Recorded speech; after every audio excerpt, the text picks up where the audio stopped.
Hello and welcome. Today we're gonna make some delicious homemade red enchiladas. You are going to need some dry chiles. You need 2 guajillos and 2 Californias. You also need a piece of onion, just a small piece, and also some garlic. We need some dry oregano and some ground cumin. Okay, make sure that you're using the ground cumin because it's better when you blend it. And we need a pot with water. We're going to put the dried chiles and also a small tomato, cut it in half, and put it in the pot with water.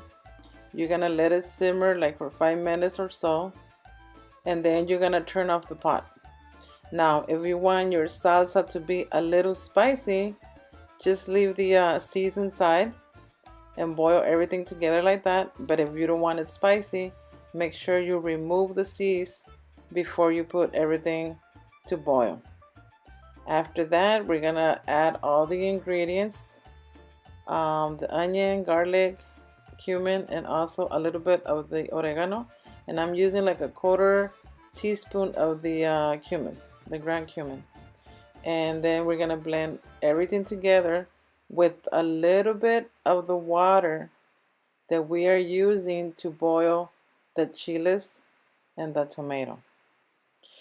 This is the way my chiles look after 15 minutes. I left them on top of my stove. They're nice and soft.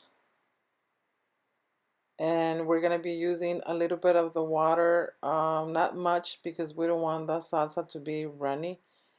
And we don't want it to be that thick either. Okay, I'm pouring a little bit of the water that I use. And this is how much I'm using.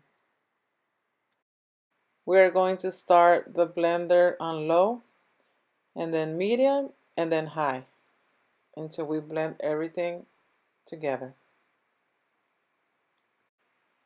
I have it on high right now, and I'm gonna taste it to see if it needs a little bit more of oregano or cumin.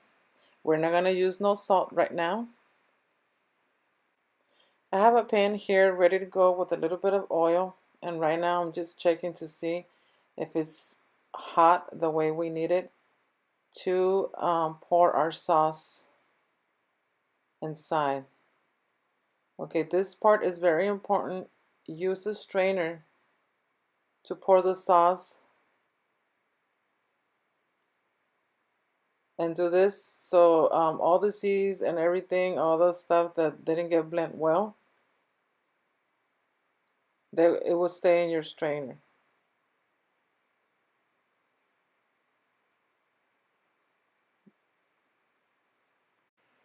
We don't need all that. We just need our delicious salsa. Okay, so just simmer the salsa, and it's gonna take probably like a good 15 minutes. Put it on very low and just leave it there. Just take care of it until you're ready to start making your delicious enchiladas. Okay guys, instead of using salt, I'm using knorr suiza. It's made it's chicken flavor, and it's very good.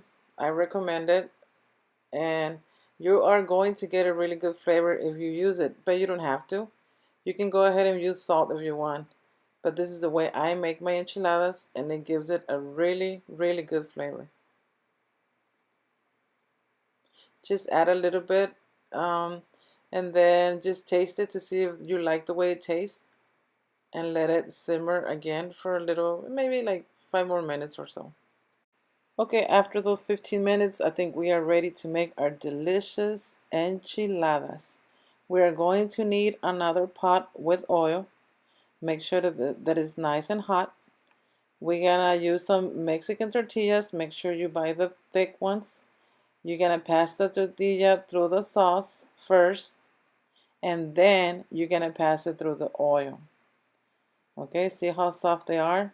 This is the way you want them. You want them like that. Make sure that you buy the good quality tortillas. You don't want the very soft ones because it's not gonna work. So this is all you do. Just pass it through the chile and then pass it through the oil. That's all you have to do. You're gonna do that for both sides.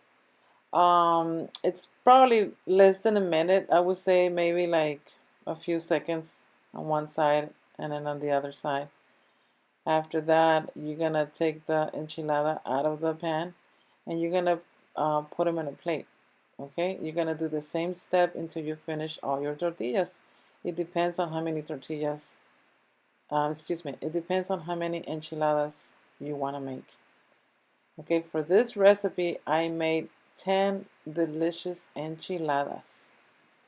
Okay, I have all my enchiladas here ready to start rolling them, and then this is what I do. I turn everything on the other side because the ones on the bottom, they are cooler than the ones on top. So it would be better if you do something like that because that way you can touch them. And right there we have some chicken that is from Costco, and this is some Mexican cotija cheese. Is the spicy cotija cheese. Just in case you don't know, there's a spicy and there's a regular one. So we get our tortilla and we're gonna put some chicken inside. You can put whatever amount you like. You're gonna roll your enchilada. Yummy. Nice and hot. Okay, make sure that you do have a little bit of the sauce and the tortilla because it tastes really, really good. This is the way you want to make them. And you're going to be making all your enchiladas the same way. Actually, they look more like burritos because they're big. See, this is the best thing about cooking at home. You can make them however you want them. You are going to finish all your enchiladas the same way. And then you can add a little bit of the cotija cheese on top. This cheese gives them a really, really good flavor to them. And I am also adding some lettuce because I like lettuce a lot. You don't have to do it if you don't want to. If you want to serve your enchiladas with rice and beans, you can go ahead and do so. But this is the way I like to eat my enchiladas, and I also like to add a little bit of sour cream. It gives it a little extra kick to those enchiladas. So I hope you guys like this video, and if you do like it, please give me your thumbs up. And please don't forget to subscribe. I will be making more Mexican dishes for you the way I make them. God bless you, and I'll see you when I see you. Bye. And enjoy those delicious enchiladas.